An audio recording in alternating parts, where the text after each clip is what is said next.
tusaidiane. Wewe unaweza kulipa mortgage ya 20,000, 50,000.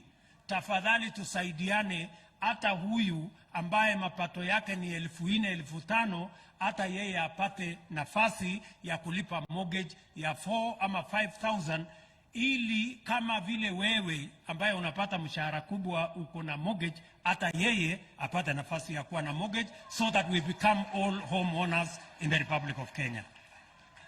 Sijui kama tunaelewana.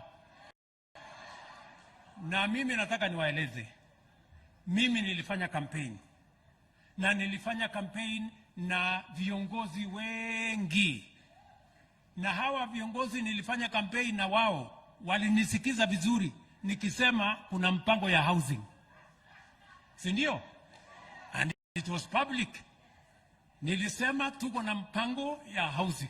Sasa msinikeuke hapa katikati, kwani mlikuwa mnafikiri hiyo housing ilikuwa ni siasa ya maneno ya kuongea tu porojo? Hapana. Hapana. Sikizeni my friends. Nyinyi viongozi wenzangu, na waomba kwa unyenyekevu, tuwe ni watu waaminifu.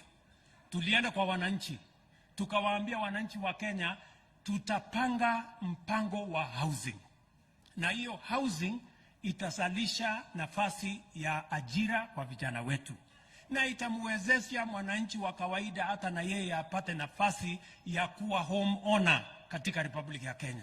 Mbona saa hii mnataka kuchanganya maneno tena bwana? Kwani kumeendaje?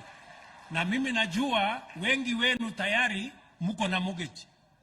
Sasa nyinyi mortgage yenu mumepata. Saa hizi mnataka kusabotage mortgage ya mwananchi wa kawaida. Bana. No. Bana. Hiyo haiwezekani. Ama namna gani?